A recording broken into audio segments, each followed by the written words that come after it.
In May 1915, the New York Times published an essay penned by the English writer H.G. Wells. By this point, Wells had become a well-known pioneer in science fiction, publishing such novels as The Time Machine and The War of the Worlds before the end of the 19th century. His stories anticipated human space travel, bioengineering, and more. But in this Times essay, he remarked on technological marvels already in use around the globe, as a world war of imperial gamesmanship, driven by nationalistic passions, turned those marvels into deadly force.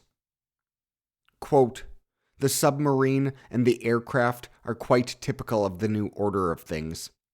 You can sweep a visible fleet off the seas, you can drive an invading army into its own country, but while your enemy has a score of miles of coastline or 1,000 square miles of territory left him, you cannot, it seems, keep his aircraft out of your borders, and still less can you keep his submarines out of the sea. He can work his bloody mischief on your civil life to the very end of the war, and you must set your teeth and stick to your main attack. To that pitch this war has come, and to that pitch every subsequent war will come. The sinking of the Lusitania is just a sign and a sample of what war now becomes, its rich and ever richer opportunities of unforgettable exasperation. Unless this war does help to bring about a lasting peace in the world, it is idle to pretend that it will have been anything else but a monstrous experience of evil. If at the end of it we cannot bring about some worldwide political synthesis, unanimous enough and powerful enough to prohibit further wars by a stupendous array of moral and material force, then all this terrible year of stress and suffering has been no more than a waste of life, and our sons and brothers and friends and allies have died in vain. If we cannot summon enough goodwill and wisdom in the world to establish a world alliance and a world congress to control the clash of legitimate national aspirations and conflicting interests, and to abolish all the forensic trickeries of diplomacy, then this will be neither the last war, nor will it be the worst, and men must prepare themselves to face a harsh and terrible future, to harden their spirits against continuing and increasing adversity, and to steel their children to cruelty and danger. Revenge will become the burden of history. That is the price men will pay for clinging to their little separatist cults and monarchies and complete independencies now. The traffic and wealth of our great and liberal age will diminish. The arts will dwindle and learning fade. Science will cease to advance, and the rude and hard will inherit the earth. The war path or the world state, that is the choice for mankind." End quote. Only a year earlier, the Western nations of the world had been enjoying a golden age, a beautiful epoch. The first skyscrapers started going up. Moving pictures were drawing audiences to the new cinemas. Major advancements had been made in medicine and public health, the effects of which were now starting to be realized. More and more men, and in some places even women, were getting the right to vote. And getting around this exciting new world was easier than ever before, thanks to numerous new transport methods, including the first automobiles affordable to the masses, made possible by an assembly line process recently implemented in Detroit, Michigan. Now this glorious era had been turned on its head, as tanks and chemical weapons and other dark developments showed the world the other side of technological progress. How did it come to this? First of all, nations across the planet followed Britain's lead, consolidating their states and modernizing their economies. The United States bounced back from its Civil War to expand its numbers of factory cities and productive family farms. Prussia unified a German empire, creating an entrepreneurial environment for machine construction, chemical production, and more. Second, the gold rushes in California and Australia poured bullion into the global financial market, which the new industrial investment banks used to provide capital to those businesses knee-deep in R&D. And as a result, the next 5 decades saw an explosion of new inventions and innovations, transforming consumer and business markets. It was in this age the world was introduced to the electric light bulb, the telephone, the bicycle, the typewriter, electric rail, the modern steel plant, the water treatment plant, the mail order catalog, the tractor, synthetic dyes, the internal combustion engine, the airplane, and more. It was a second industrial revolution, and it continued to foster many of the phenomena seen in the first. Wealth grew. So did wealth disparities. Corporations became larger and more sophisticated. Demands for democracy spread. Labor unions called for harder and more widespread strikes. Scientists ventured further into the frontiers of the known universe. Artists, be they painters or musicians or writers, got more and more creative. Industrialization expanded across Europe, and the industrial powers of Europe and elsewhere expanded their empires across the global south. The pace of change was now kicked up several gears, hurling the world ever faster toward the technological, economic, environmental, and social orders we experience today.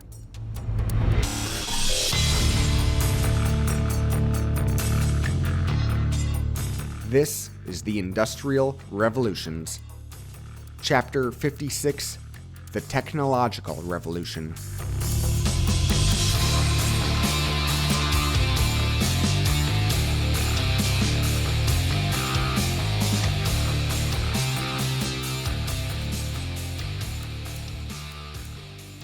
Well, it feels good to be back.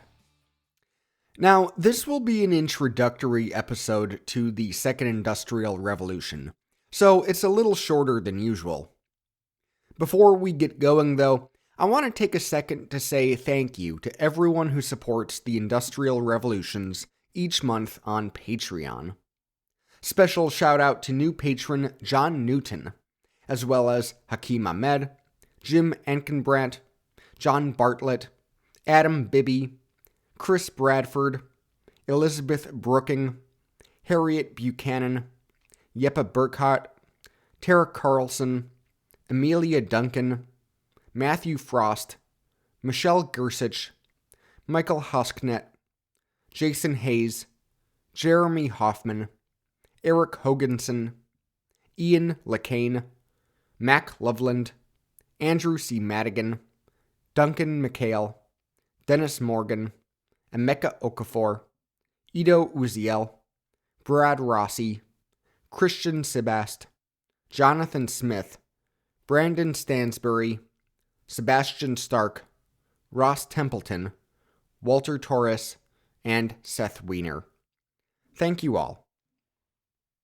You too can become a patron of this podcast by going to patreon.com/indrevpod. Yes, that's patreon.com/INDREVPOD.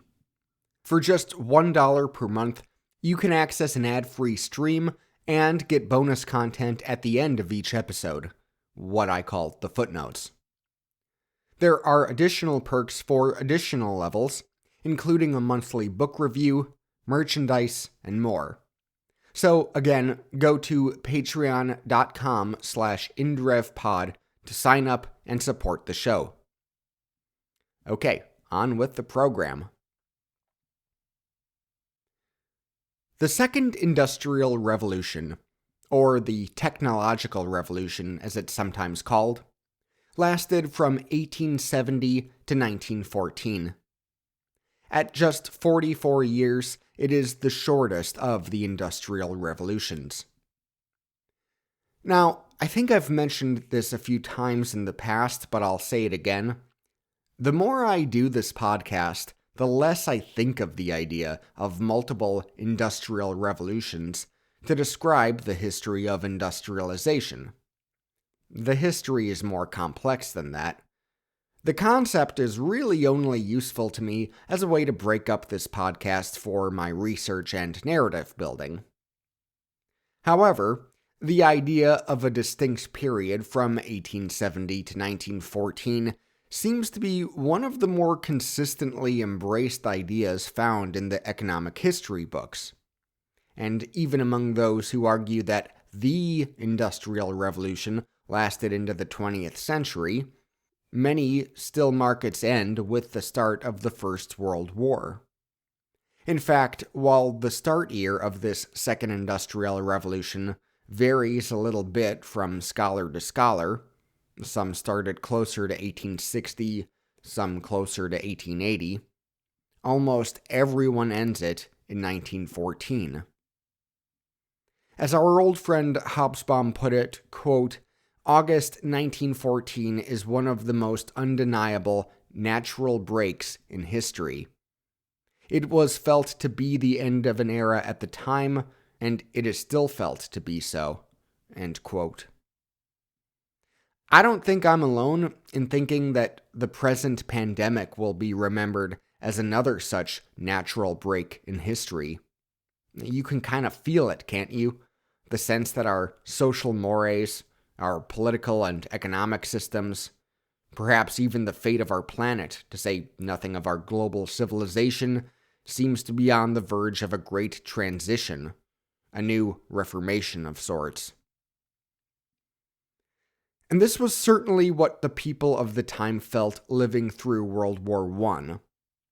The time of kings and craftsmen, popes and peasants, aristocrats and eremites was coming to an end. The future belonged to mechanics and metalworkers, bankers and bricklayers, teachers and tailors, soldiers, shopkeepers, professors and party bosses. Everyday people of the once lower orders, be they now rich capitalists, small business owners, or struggling laborers, were coming upon the threshold of power. As Wells so elegantly illustrated in the opening today, the world was not going back, could not go back, to the order of things from before the Great War. But while the Second Industrial Revolution was a short one, it can be broken into even smaller pieces. In fact, we can divide it into two distinct periods. The first, from 1870 to 1893, was a period we in America refer to as the Gilded Age, an age of heavy industrial development, hardship, and corruption. Most of this period was then known as the Great Depression, from 1873 to 1897. Bookended by the panics of 1873, shout out Chapter 55, and 1893, today we call it the Long Depression, so as to distinguish it from the Depression of the 1930s. Across the world, economies saw lower levels of growth during these years than they had in the 1850s and 60s, or during the First Industrial Revolution. But they did see growth that allowed much of the modern world to take shape the way it did. The second period, from 1897 to 1914, marks a very different experience, a period of significantly better economic growth, as well as political and cultural reform. Here in America, we know this period as the Progressive Era. In Europe, especially France, it is known as La Belle Époque. Between the two periods was the Panic of 1893, which lasted until 1897. At the tail end of the Long Depression, such a financial crisis served as a boiling point for what ordinary people were willing to tolerate. The general pessimism convinced contemporary socialists that the world had reached a late stage of capitalism, doomed to collapse in a matter of years under the weight of its own contradictions, as once described by Marx. And while Marxism never came close to a majority anywhere, populist swelling did consume the Western world in the aftermath of this panic. And while industrialization was still mostly happening in the West, it was also starting to spread.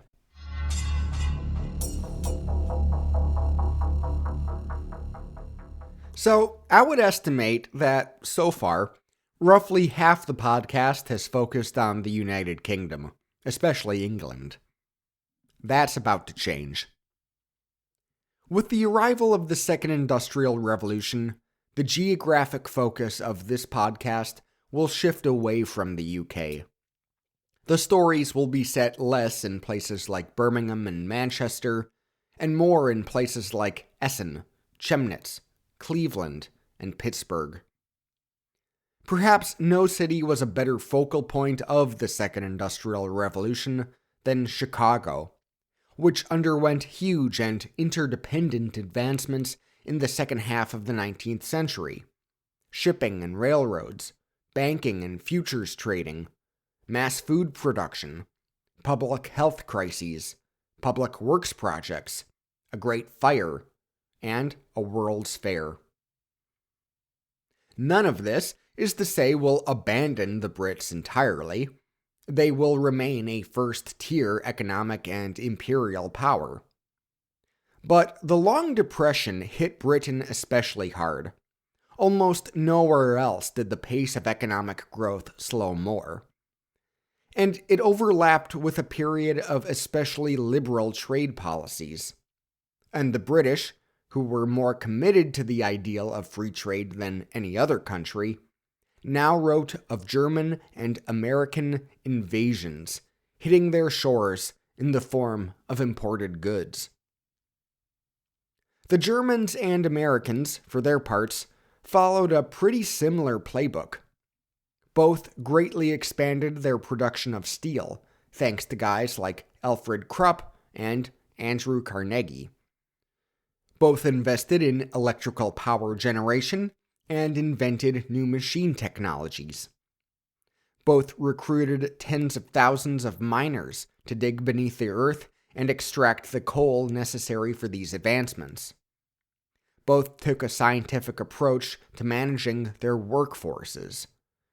And both took advantage of their recent wartime experiences to drive production and sales in the international arms market. But the political regimes of the German Empire and the United States were very different. And as a result, the outcomes of their respective industrializations will look very different by 1914. Germany was less democratic, but more amenable to the day-to-day concerns of its working class. The US was more democratic, at least for white men, but more amenable to the concerns of its capitalists. And while Germany and America are going to become the most prominent focal points for this next industrial revolution, it'll spread elsewhere too. Industrialization will take root throughout more of Europe, especially in Scandinavia, the Netherlands, and urban pockets like Turin, Belfast, Bilbao, and more. And two other non-Western countries will emerge onto the industrial stage: the empires of Russia and Japan. For very different reasons, both the Russian and Japanese governments made concerted efforts to follow the Western example and industrialize during the mid-19th century. It resulted in enough growth that, by the 20th century, both nations emerged as major world powers, and they would come head-to-head against each other in the race to conquer what they could of pre-industrial East Asia. Because as industrialization spread during these years, so too did imperialism. The industrial world used their advanced technologies and surplus populations to militarize themselves and to colonize the non-industrial world. In many places, like Africa, this took the form of formal colonies, administered by European governments. In other places, like Central America, it would take the form of informal colonies administered by entities like American corporations. The imperial project served to extract the resources needed for the industrial project. Europeans and Americans scoured the earth for its bounties, base metals, fruit, rubber, and even the fuel source that will push us into the 20th century, petroleum. Not only will the imperial powers ship these raw materials back home to process, they will also pocket virtually all of the profits that came from extracting the raw materials, leaving the global south in no better condition. In many cases, arguably, much worse conditions. And the same technological revolution driving this age of empires will also produce upheaval and transformation within the industrializing societies.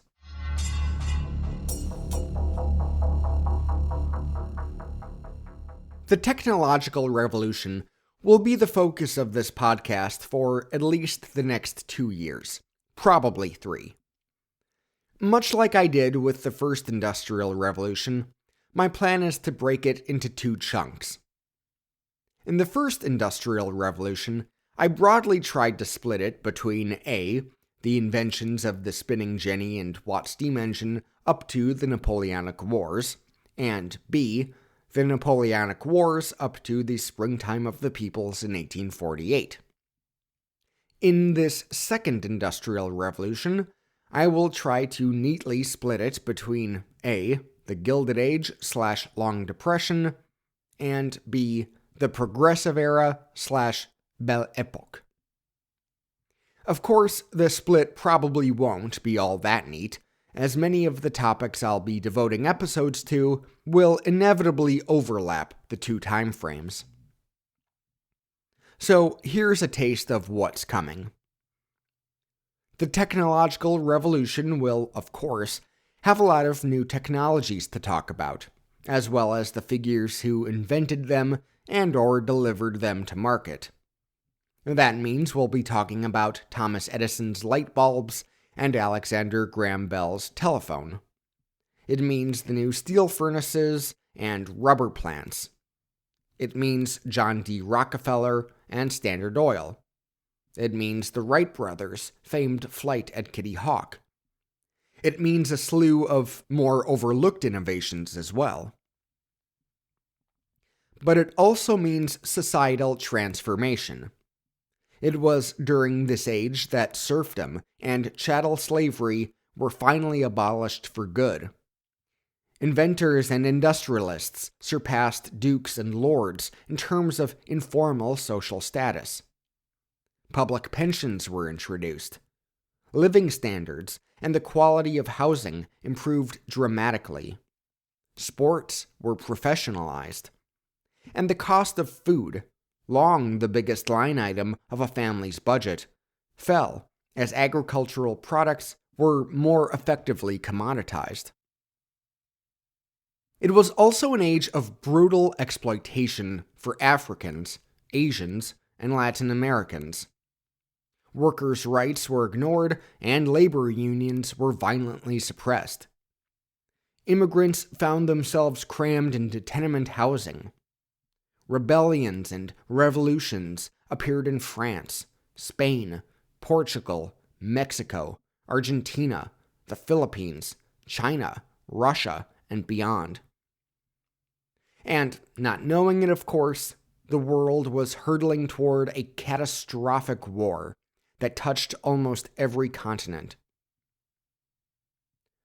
Now, among the many new technologies of this technological revolution, there were transport technologies. The bicycle, the electric rail car, the automobile, the airplane.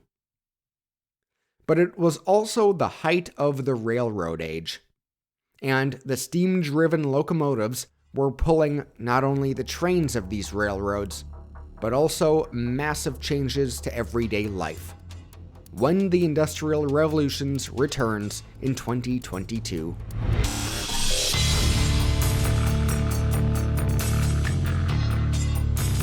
I've been a little distracted from social media lately, but that soon to change. To follow along, find the handle @IndrevPod on Facebook, Twitter, and Instagram.